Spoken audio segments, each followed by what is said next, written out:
ada upaya setelah Jawa maju, daerah-daerah penyangga yang lainnya atau daerah lain akan ikut merasakan kesejahteraan. Itu mimpinya ya, mimpinya.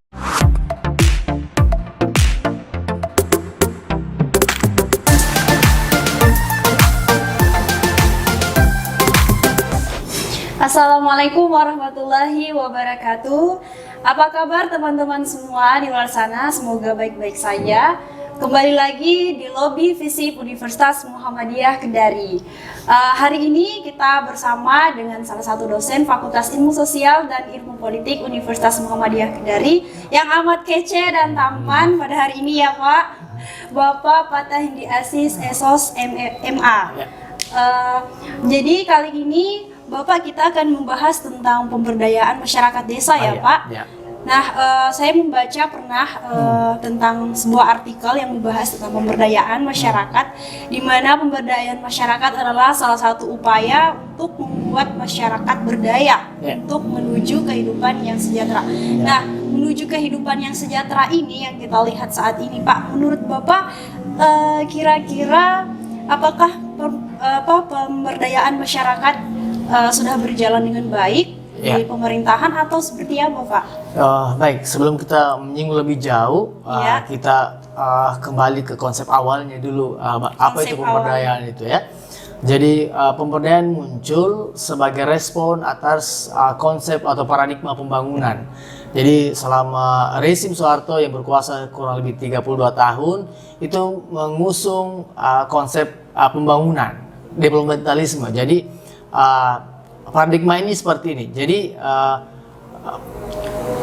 pemerintah punya cita-cita atau keinginan bahwa dalam pembangunan itu akan terjadi rembesan ke bawah.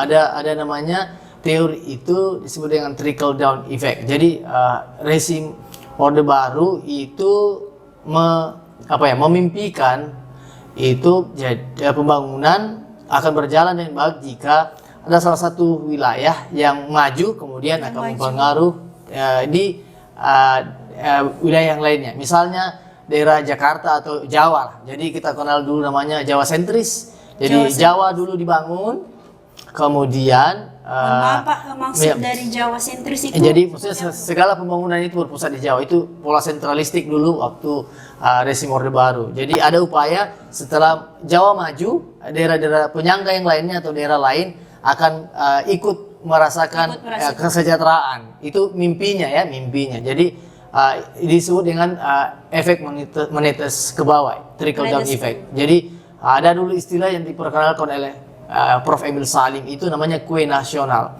Jadi ibaratnya bukan dimakan itu. Soal analogi begitu. Jadi kuenya itu dibagi rata. Ini konsep idealnya ya. Namun di dalam perjalanan waktu kuenya ini tidak bisa dibagi rata ternyata. Sebabnya kenapa? Karena ada yang ambil banyak, ada yang dapat sedikit gitu ya. Jadi ini yang merasakan daerah di luar Jawa ibaratnya. Jadi pembangunan yang berpusat di Jawa kemudian tidak menetes banyak ke bawah ke daerah-daerah lain. Nah, puncaknya ketika reformasi. Ya, tahun 1998 gitu ya. Jadi mereka menuntut adanya pengaruh dari pusat atau pemerintah pusat untuk mengurangi kekuasaannya. Ya, diusunglah namanya desentralisasi. Ya, jadi konsep itu yang kemudian lahir bagaimana pemberdayaan itu muncul. Jadi pemberdayaan itu sebenarnya adalah upaya memberikan proses memberikan kesempatan kepada seseorang atau kelompok dalam mengupayakan keberhasilan dari dirinya sendiri gitu. Jadi pemberdayaan itu ibaratnya kekuatannya berasal dari dalam masyarakat sendiri begitu. Iya, bukan dari luar sebenarnya. Jadi itu muncul yang namanya respon atas atau kritikan dari konsep pembangunan pembangunisme atau developmentalisme sehingga muncul pemberdayaan begitu. Ya. Seperti awal mulanya terciptanya pemberdayaan masyarakat. Nah, selanjutnya Pak, apa yang menjadi titik fokus untuk terjadinya pemberdayaan masyarakat?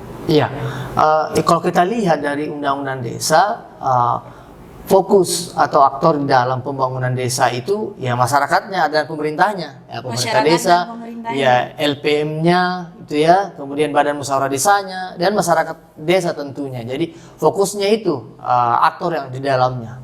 Jadi mereka secara otonom karena dijamin oleh undang-undang desa itu mengolah sumber daya alam, sumber daya yang ada di dalam desa tersebut berdasarkan karakteristik dari desa tersebut untuk kemakmuran desa atau masyarakatnya. Begitu.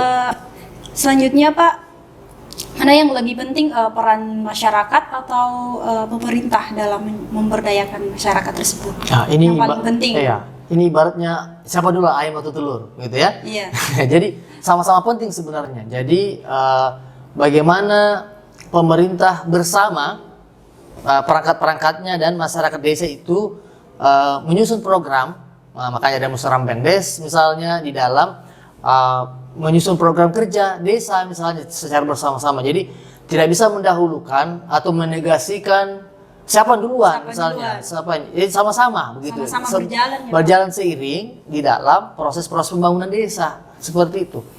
Jadi penting upaya kolaborasi antara pemerintah desa dan masyarakat desa. Iya, ya ini yang penting karena ada beberapa kasus ada pemerintah desa yang kreatif, misalnya desa Onggok misalnya yang di Kulon Progo, itu di pemerintah desanya itu kreatif di dalam memajukan desanya. Nah ada juga desa wisata, contoh desa wisata ya, ada juga desa wisata berkembang karena ada investor. Seperti itu. Jadi ada aktor yang lain, ya maksudnya ya pemodal swasta yang membangun desa wisata itu sehingga berkembang. Jadi itu di Sumatera nggak salah aja. Kita nanti cek di internet ya bagaimana investor itu berhasil menanamkan sahamnya dalam membangun desa wisata. Nah, ada juga pemerintah desa yang kreatif. Ya misalnya di Kulon Progo itu misalnya, jadi mereka berhasil membangun desanya karena inisiatif dari pemerintah. Ada juga desa misalnya di Panglipuran di Bali, misalnya desa wisata yang menarik wisatawan, itu baik lokal maupun mancanegara. Jadi ya pemerintah dan masyarakat desa itu harus sejalan begitu supaya bisa berkembang desanya.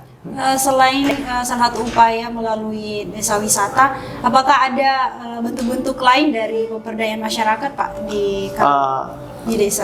Iya, jadi konsepnya itu desa dan pemberdayaan desa maksudnya, tapi variannya berbeda-beda. Misalnya ada pemberdayaan yang mengusung misalnya ada stimulan dulu, misalnya ada bantuan-bantuan yang kemudian desa itu berdaya. Ada juga yang bersumber dari dalam desa itu sendiri, misalnya berdasarkan karakteristiknya.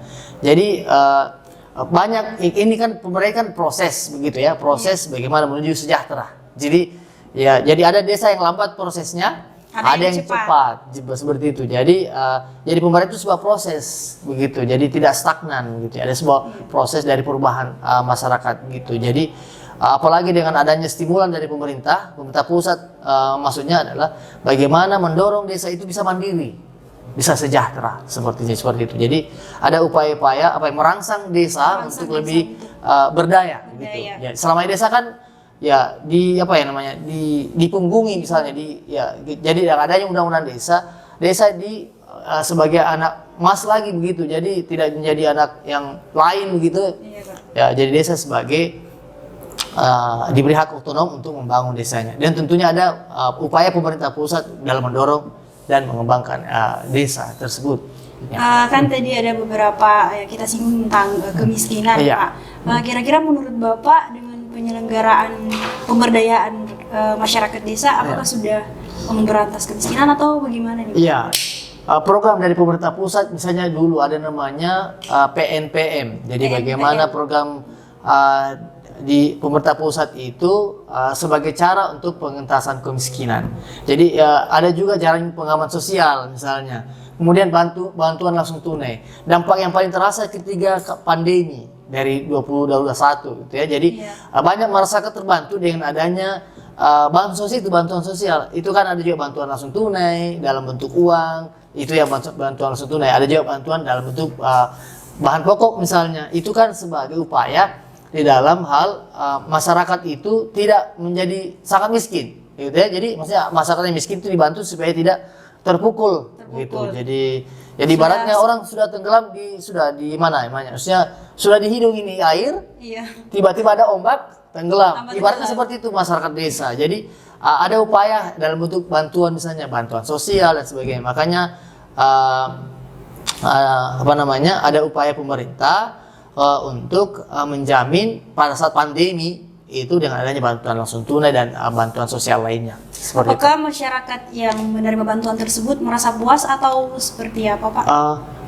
Saya belum tahu apa survei, tapi ada beberapa survei yang menganggap bahwa bantuan sosial misalnya di Jakarta, misalnya di Jawa misalnya itu ya, itu sudah ada survei bahwa bantuan sosial itu sangat bermanfaat dan banyak merasa merasa terbantu karena meringankan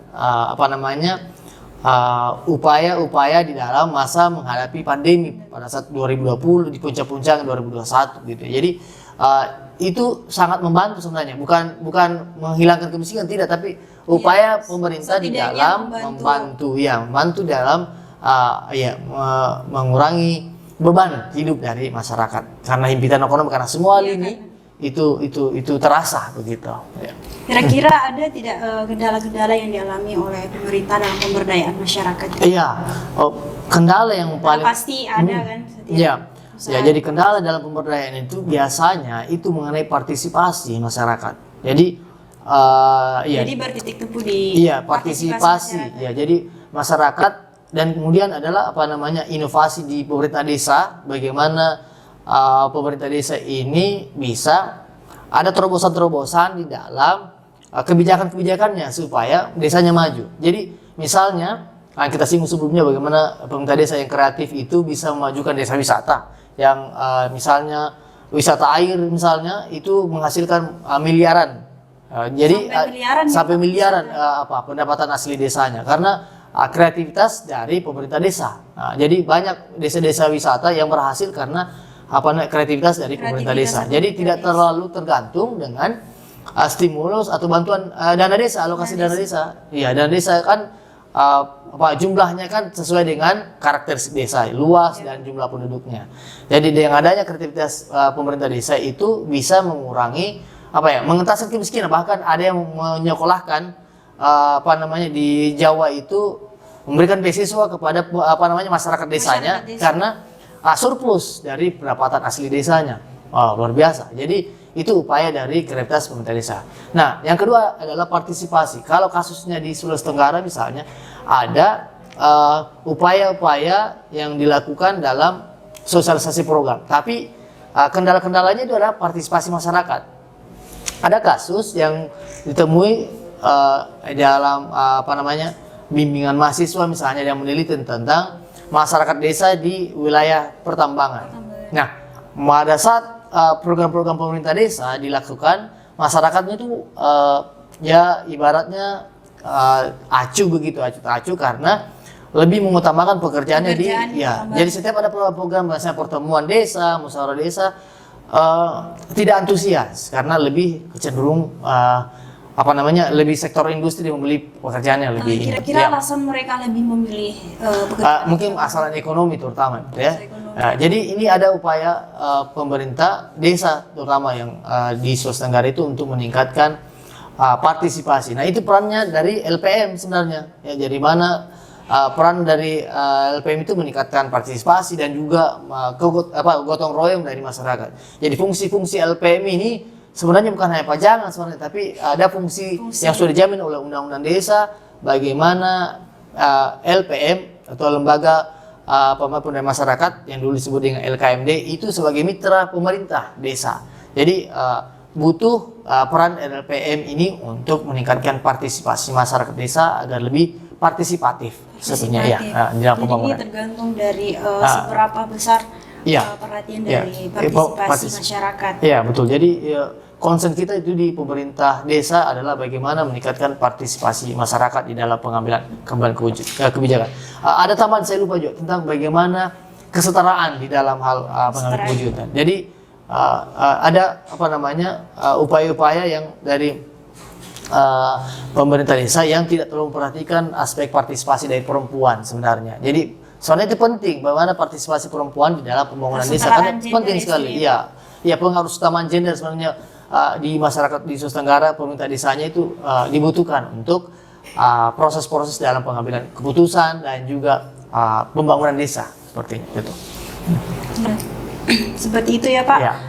Mungkin sebelum kita closing ada kesimpulan atau hal yang penting yang Bapak sampaikan untuk jadi acuan bagi pemerintah, khususnya pemerintah desa di luar sana Pak, untuk upaya peningkatan kesejahteraan rakyat. Ya, saya pikir yang untuk kasus kita di Sulawesi Tenggara, dari riset-riset kecil saya sama bermasa mahasiswa, baik yang dilakukan oleh internal kampus maupun Dikti, itu bagaimana kreativitas dari pemerintah desa untuk bisa apa namanya menggali sumber daya yang ada di desa. Iya, jadi ada beberapa potensial misalnya desa-desa yang wisata hanya belum digali dengan baik dan butuh sebenarnya apa ya pemerintah kabupaten misalnya atau kota di dalam hal desa percontohan misalnya. Jadi ada misalnya pilot project misalnya desa yang berhasil dalam desa wisata misalnya.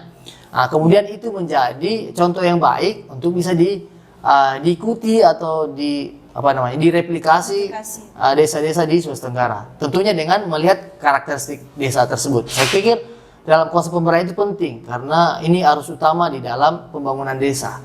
Saya pikir itu yang penting. Semoga apa yang Bapak jelaskan pada hari ini dapat bermanfaat bagi